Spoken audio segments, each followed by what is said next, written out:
Good evening, and thank you for joining us on this special show on cancer care powered by Roche. I'm your host, Anisha Nair Dhawan. In this special series on cancer care, we will be turning the spotlight on the rising incidence of cancer in India.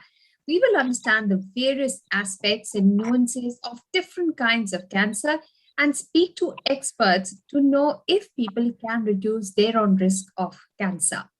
Now, our show today is on lung cancer, early signs and symptoms.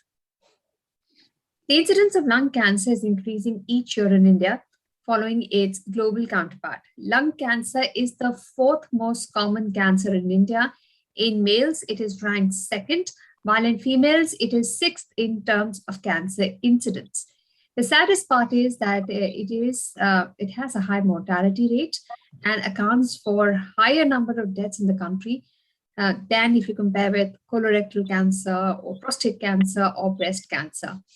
Misdiagnosis as tuberculosis and empirical treatment with anti-tuberculosis drugs prior to referral to a higher center is one of the most important causes of delayed diagnosis of this disease in India.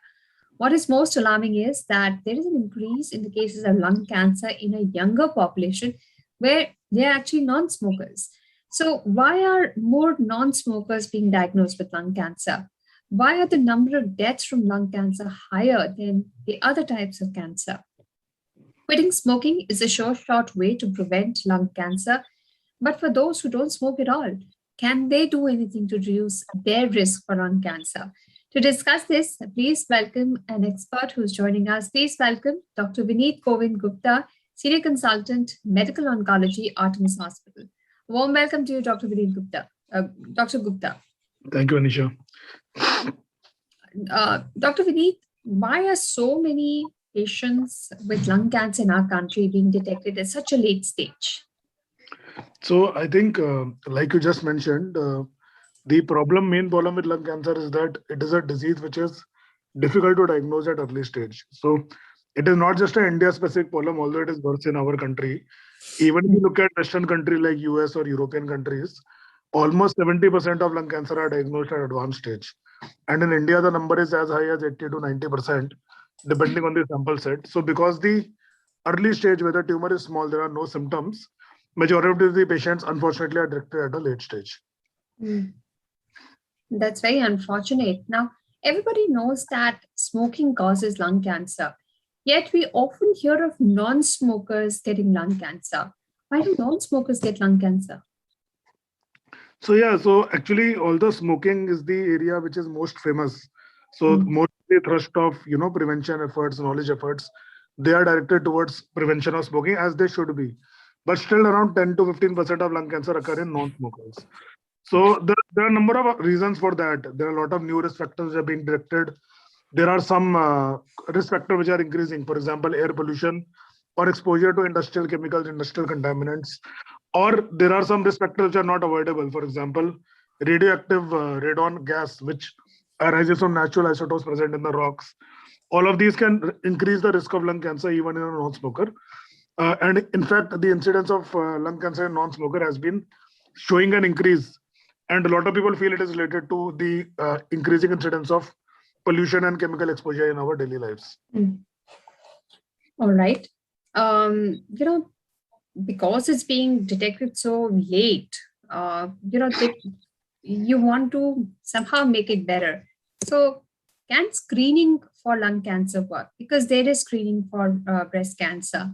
And who should undergo this screening process if there exists a screening for lung cancer? Yep. So I think that's a very valid point actually. And lung cancer screening is something which is gradually coming up in our country. It is well established in other countries. And basically, when we talk about lung cancer screening, the way to do it is with a low dose CT scan. So it is a kind of scan in where the patient need to lie down on a machine for around 5 minutes. And it scans both the lungs to check whether there is any small nodular tumor which is suspicious for early stage lung cancer. So currently it is only suspected for patient. It is only recommended for patients who are more than 40 years of age with heavy smoking history. That is, normally we say more than 30 pack years, we should consider low dose CT scan. In these patients, it is proven to reduce the long-term mortality arising from lung cancer by preventing a good number of cases of lung cancer. Although with emerging data, this indication may change also. Right. What is the age group for which this kind of screening may be recommended? So generally, the age cutoff starts after 40 to 45 years of age, up to the age of 65. And generally, we recommend that only heavy smokers at present, although non-smokers are also a target population, but still, so far, the recommendation is only for heavy smokers who have smoked for many years, because the majority, the risk-benefit ratio is actually justified in these patients. So non-smokers, the risk of lung cancer is less. So the risk they might have by undergoing yearly CT scanning is not justified by their lower risk of lung cancer. But for smokers who have been smoking for a large number of years, it is recommended in that population. All right. But Dr. Vineet, you just said that a number of non-smokers are coming up with lung cancer, and there are many other reasons. It's been pollution, industrial gases, exposure. Now, if I know that my environmental risk has been high, and you're saying that a low dose HRCT scan is not recommended, then what can I do to be proactive and try to reduce the risk of lung cancer for myself? Okay. Actually, what can be done from the prevention point of view is actually more of lifestyle reasons. One can be proactive in avoiding the outdoors in polluted conditions. One should be aware, actually, especially for example, people who are working in industrial capacity, they should actually be aware of what kind of chemical they are being exposed to and follow proper guideline to prevent occupational exposure to industrial gases. There is something which is under known in India, which is the exposure to radioactive radon gas. So radioactive radon gas is a naturally occurring gas which mainly emerges from natural rocks like granite, which is commonly installed in many of our houses. And this gas actually tends to gravitate downwards and accumulate in basements and lower parts of houses. So in developed countries like United States, it is very common actually to buy a simple radon gas detector to see whether there's accumulation of radioactive radon in the house or not. But unfortunately, very difficult in our country. And I think little work and effort needs to go into securing these causes of lung cancer also. But in non-smoker, I believe the main cause are industrial exposure and air pollution. So avoiding these risk factors is what you can do as a non-smoker to prevent your risk of lung cancer. All right. Aren't there any cheaper or simpler tests like chest X-ray or perhaps a sputum test, which could perhaps be used for screening of lung cancer? Yeah, so that is a very good question. Actually, initially, a lot of research has been done to look at X-ray or sputum cytology to see if you can detect lung cancer early. The problem actually is that the small nodules, which are actually early stage lung cancer, they are not easily seen on an X-ray. And even on the sputum, the cancer cells are not detected easily. So this is a limitation of the currently available test, that the simple and cheap test cannot detect lung cancer at early stage actually. By the time something shows up on the X-ray, the tumor is already stage 2, stage 3, stage 4, and it defeats the purpose of our screening. So at present, the only test which is recommended for lung cancer screening is low dose CT scan. But a lot of research is going on. It could be that in next 3 to 5 years, we will have a blood test which is able to detect circulating cancer cells. So that is something to look forward to in the future. At present, low dose CT is the one recommended test for early screening of lung cancer. Sorry, Dr. Vineet, I missed out that test that you said in the coming years. So there is a lot of work going on. Actually, all cancers, they shed tumor cells and DNA in the bloodstream. And you can actually take a blood sample and detect the DNA or detect the cancer cells. But this is the area of research for screening purpose actually. Mostly it is used during treatment at present. But I expect that within few years, this technology will also be used for screening purpose. So work is ongoing. Maybe in the next 3 to 4 years, we will have blood tests to screen for these cancers also. But at present, low dose CT is the only modality which is proven to improve outcome for screening for lung cancer. Right. So say you do a low dose HRCT and it doesn't look all right. Then is a biopsy undertaken to confirm the diagnosis? Is this necessary? Is it safe Because some people feel scared and worried that, doing a biopsy leads to the spread of cancer. Okay. So actually, it is a very common myth, and I think this myth need to be dispelled again and again in various patients. So I want to be very clear that doing any biopsy does not cause spread of cancer. It is a myth and it is a misconception. And in fact, biopsy is considered mandatory for treatment of every cancer. It is completely safe process. The risk of complication is negligible. So every patient who has suspected cancer, they should undergo a biopsy as soon as possible, and biopsy will not cause any major danger to the patient. All right. Now, what I've heard is the mainline treatment for lung cancer is basically chemotherapy, maybe if possible, surgery and chemotherapy. So, is this how lung cancer is treated, or are there other options also available for patients who want to avoid chemotherapy because of its toxic effects? Okay, so classically, if you go back 5 to 6 years, actually what you have said would be true. That 5 to 6 years ago, majority of patients used to get only chemotherapy, and there was no other treatment for lung cancer. But last 5 or 6 years, there is an explosion of new treatment for lung cancer actually, and a lot of new technologies have come up. Most important are targeted therapy and immunotherapy, and they are not only are they much safer treatment, but also their outcome is much better. So in fact, in today's era, majority of patients we try to treat with these new therapies wherever it is possible. Some patients are still treated with chemotherapy, that is true, but it is no longer true that every patient need to be treated with chemotherapy. Okay. Every patient needn't be treated with chemotherapy, but what are the options then? And what is this targeted therapy? Okay. So we are mainly going to focus on advanced stage, although these technologies are also there in early stage nowadays. So when we talk about targeted therapy, so if there's a cancer cell in the body, it has some genetic changes which makes it different from a non-cancer cell. So every cancer cell in the body has some genetic problems, which makes it different from a non-cancer cell, which is the routine cell of the body. So now there are drugs available which can target those specific genetic changes which are only present in the cancer cell and which are absent in the normal cell. And these are very potent and very effective therapies because they only act on the cancer cell. The side effect profile is very minimal. Most of these drugs can be taken as oral tablet, and the survival is much better than anything which chemotherapy can offer. So it is a big revolution in lung cancer. Almost 8 or 9 different targeted therapies are available, and many more are under research. So it is a very powerful new technology which is giving very good outcome to lung cancer patients. Right. So these targeted therapies, how are they administered, and are they given along with chemotherapy, or are they standalone treatments? Okay, so they are given as tablets, most of them.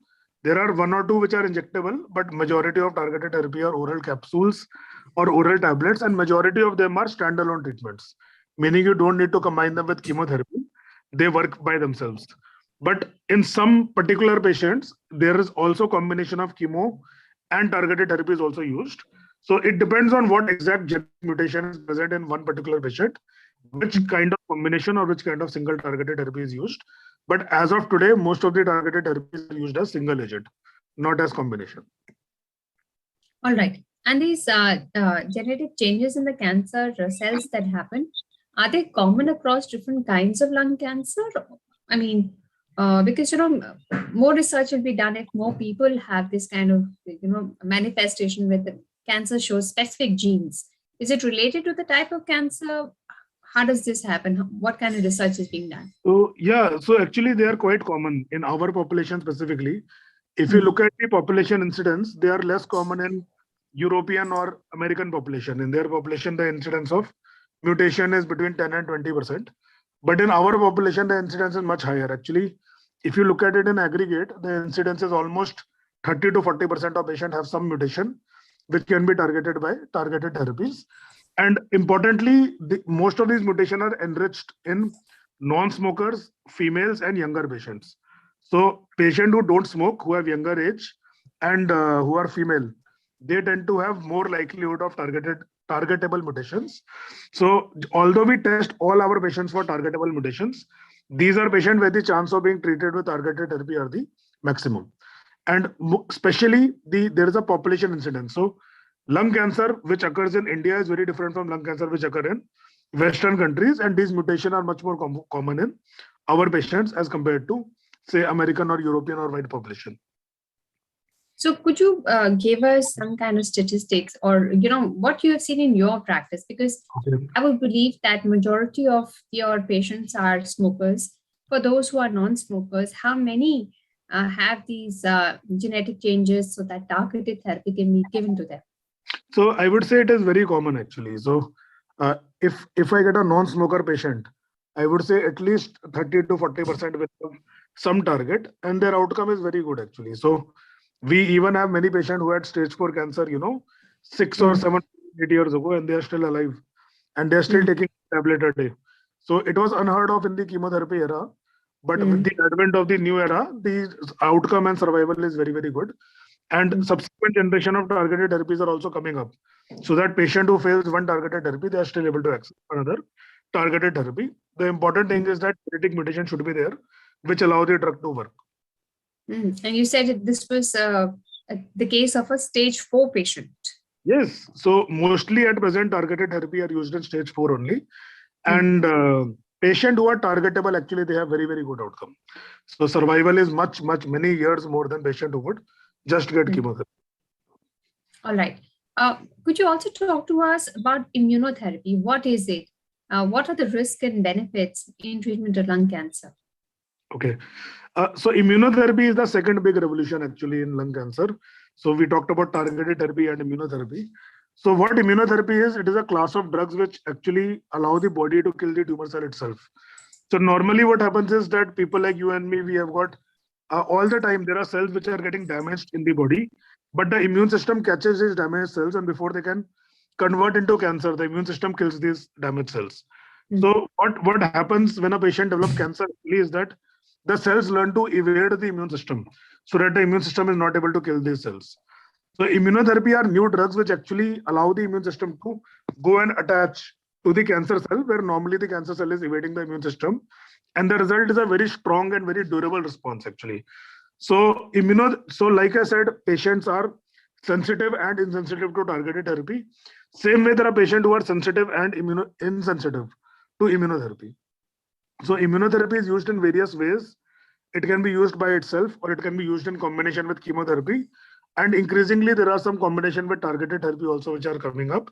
And the basic idea is that by stimulating the immune system, it is mm, actually possible to eradicate the kind of cancer which is not possible to eradicate with chemotherapy alone. In fact, data now says is that among lung cancer patients who have received immunotherapy, there are some patients in whom the cancer will be completely eliminated, and the patient will be cured also by use of mm, immunotherapy, which was unheard of in the chemotherapy era actually. So what happens is that the immune response is so deep that even the cancer stem cells are destroyed and the cancer does not come back, even if you mm. stop the immunotherapy. So it is an emerging field. It has arisen only 3 or 4 years back, but a lot of work is being done, and we are getting even greater clarity how to give it most effectively with minimum side effects. Right. But who is a good candidate for immunotherapy, and how do you choose immunotherapy versus targeted treatment? Could you dwell on that also? Yeah. So what we follow is what is called as biomarkers. Like I Mm, said, we do DNA testing for mutations. Similarly, mm, it can also be done to see whether the tumor is immunosensitive or non-immunosensitive. So at mm, present, these tests are not perfect. A lot of work is going on in refining these tests. But there are various tests, for example, there's a test called PDL1. There is something called tumor mutation burden. There is something called gene expression profiling. The purpose of all of these tests is basically to answer the question which you just mentioned, which patient should receive what treatment. So mm. generally nowadays, what happens is when a patient with lung cancer comes to us, the biopsy tissue is actually sent for a battery of genetic studies and Yes. tumor Mm, markers, which mm, actually tell us what is the best treatment for the patient. And once we get the report back, then we are able to actually implement the right treatment for the right patient. So it's like a lock and key situation. If you have the right key with the right lock, you can unlock very long and very healthy life and very good survival. But if you use targeted therapy without doing the right testing, it is like trying a key in a lock where the lock does not match. So mm. proper testing is a must, so that we know which treatment is going to be most effective in which particular patient, and then we choose the treatment and give it to that particular patient. Right. How has the prognosis of lung cancer changed over the last few years? Is it correct to say that people are living longer with this disease?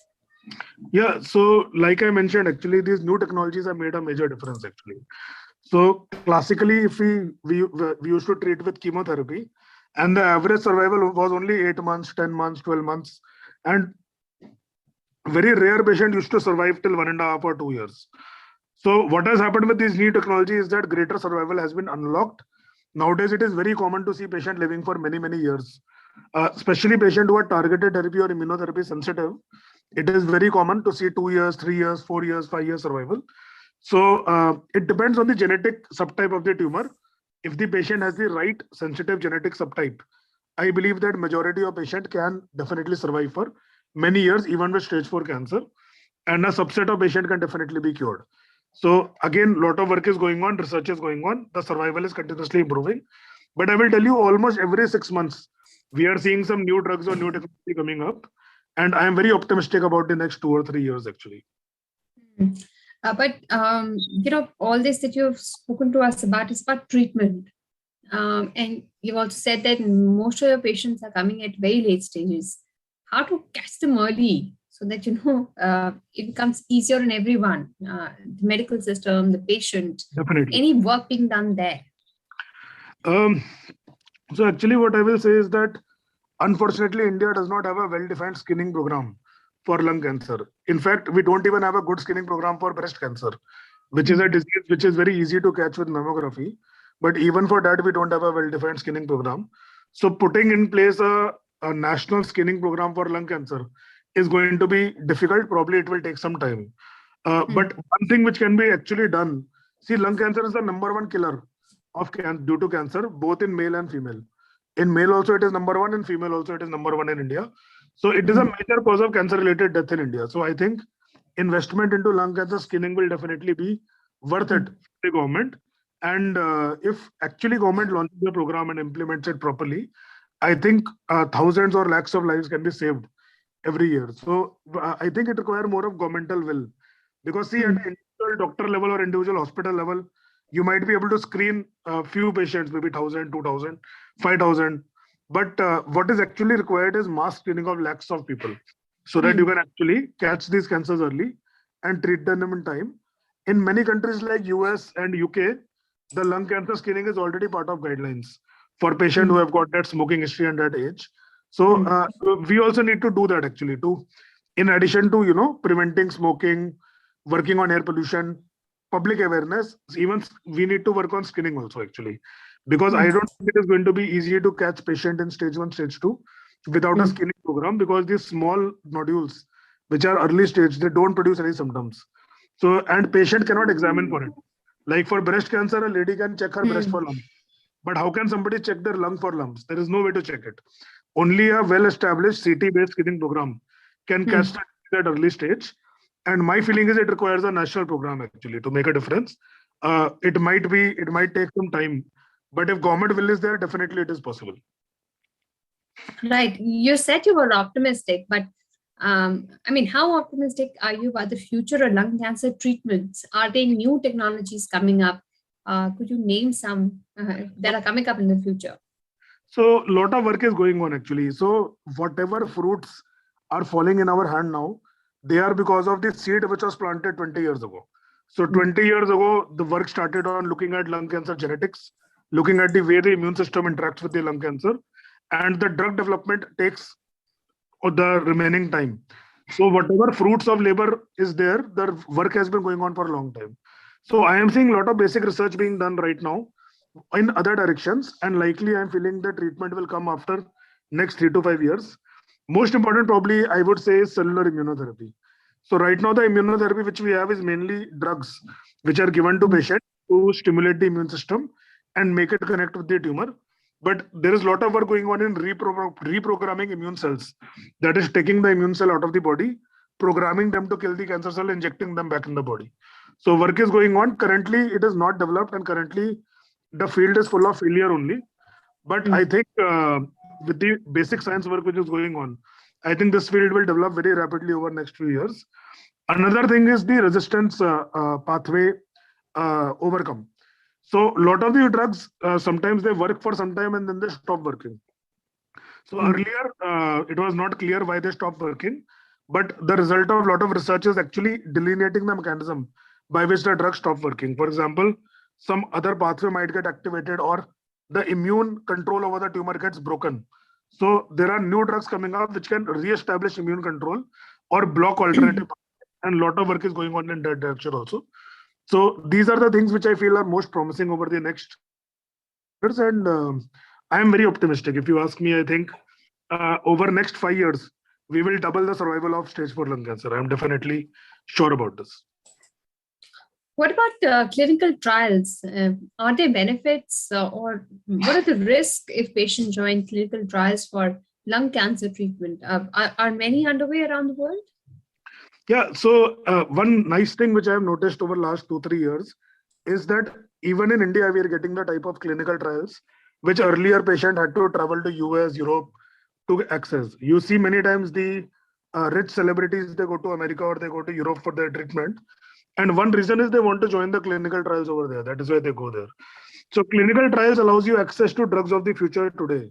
So whatever drugs we have today, they are there because clinical trials were conducted 5 years ago. So if you want to access the next generation of treatment, you have to join clinical trials. And personally, every patient which I have, if I'm aware of any clinical trial they can join, I always recommend them to join the clinical trial, because most of the clinical trials are designed with a very good rationale. There are a lot of safeguards to make sure the patient interest or ethics are not harmed, and patient are able to access the newest drug from outside India, which otherwise this is absolutely impossible to access. There are some things to think about before joining a clinical trial. Patient should make sure the trial is being supervised by Drug Controller General of India. There is an ethics committee attached to safeguard the interest of the patient. And sometimes new drugs might have their own side effects. But on the whole, the ability to access a new cancer treatment, which has shown success in smaller trials, it is a major advantage of joining a new clinical trial, because it is a treatment. The trial is only there because the majority chances that the trial is going to be successful. So if the patient has access to these studies, they should definitely join these studies, and it may be they can get a dramatically better outcome. Are you aware of clinical trials for lung cancer underway in India? Yes, of course. At my center also, there are almost 8 or 9 clinical trials for lung cancer which are currently running. So each trial is in different genetic subgroup. For example, in targeted therapy sensitive subgroup, there is one trial. In immunosensitive subgroup, there is another trial. Patient who are failed one line of therapy, there is another trial. So different trials are there in different population of patients. And even for early stage 2, stage 3, there is a clinical trial. So similar trials are running all over the country, and definitely the availability is much better than a few years ago. And any patient who gets a chance for joining a clinical trial, they should very seriously consider joining it rather than going for off-trial treatment, because it might be that they get access to the kind of outcome which is impossible for anybody to get at the current era. Right. At the close, Dr. Gupta, what would you like to say to the audience who may be worried about some of the non-modifiable risks that they carry by just living in polluted cities or working in industry? They are not smoking. The modifiable risks they're avoiding. What would you like to say to them? So I think air pollution is something which is so ubiquitous and so common that we think that it is just part of life. We have to accept it. Unfortunately, there are many things which we cannot control. Even I am living in Delhi. I would like to, control my exposure to polluted air, but unfortunately, you have to go out of the house. It is not possible for somebody to just lock themselves in the house permanently and live with air purifier.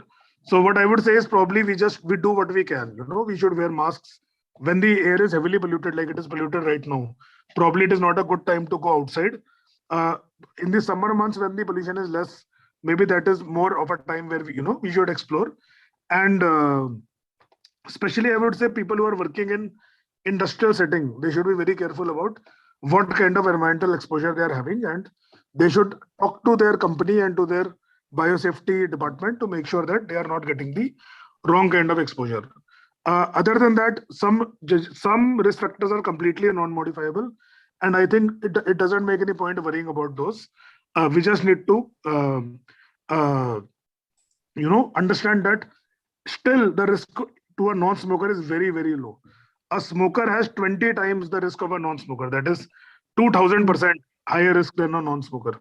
So still the risk of lung cancer in non-smoker is very, very low. And 9 out of 10 patients with lung cancer are smokers.